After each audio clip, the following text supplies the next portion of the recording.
heads down and our mouths shut. Do you understand me? Sadly, I'm not sure there's ever been a time in our country's modern history, at least over the last couple of centuries, when a story like this was not topical. But given the racial reckoning this country is facing at this very moment, how do you think Antebellum speaks to that?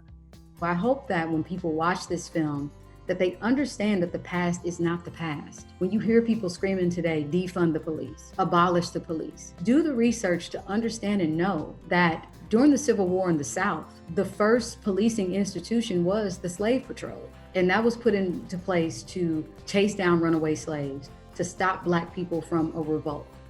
It was meant to terrorize Black people, not protect the people. So we have to understand that those racist policies are with us today. For me, it was a weird space of almost like really having some sort of catharsis with my ancestors, inviting my great-grandmothers and my great-grandfathers into the room and really out of love and compassion being like, we need to have a really hard conversation. I need to know how you got here. I need to know how you allowed these systems to be built on the backs of Black skin.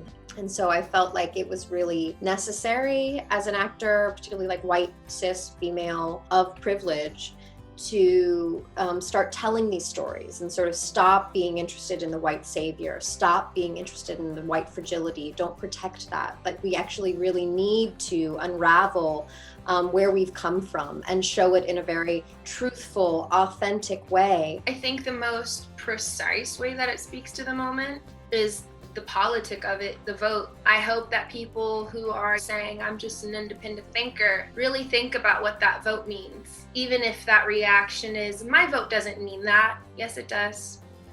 I just showed you that it does. Just the themes of the systemic systems that are in place, the oppression, the suppression. There's just so much of this that's, tied into what's happening right now. And that's also tied into 400 years ago. It's so timely. This is a movie for now. It only will help to accelerate and lend a louder voice to the whole movement that's happening right now, which is the most important movement, of our generation.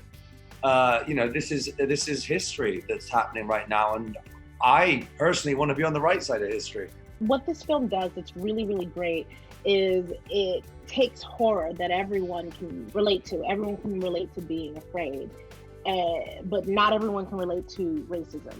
And it's almost like it's the gift of racism and being able to relate to it to a white viewer, to viewers who have never felt that feeling and don't think it's that bad, and don't think it's that horrible, and don't think that it seeps into every single interaction and thought that you have. But it does for me, because I'm on the other side of it. What I hope is that it gives the audience empathy, and enough empathy to spark action.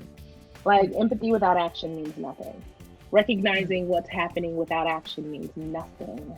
And so that's what I hope happens. More than ever, this film is going to hit a home right now, because it, will continue this conversation that's just so powerful right now. People are thirsty for things to dig into with this. I think people want to see it reflected in creative ways too, and see it expressed poetically. And I think that's what this film will give people. This seems to be a moment where folks are not distracted, not looking away, that this could actually be a turning point. Antebellum was originally supposed to be released in April in the theaters, but we feel like it is a movie very much of this moment, as was destined for now. I mean, in this country, in our country's latest inflection point, which is right now, it feels like the conversation on race in America can't be deferred for another day. What we're trying to say in the movie is that we're destined to continue to repeat this, that the past is going to continue to haunt our present until we confront it head on in all of its ugliness. And we hope that this movie, in even some small way, can activate or continue the national dialogue around race, but towards something that feels like meaningful action. If you don't care what folks says about this family, I does. I has told you that you can always tell a lady but the way that she eat in front of folks like a bird. And I ain't aiming for you to go to Mr. John Wilkins's and eat like a field hand and gobble like a hog.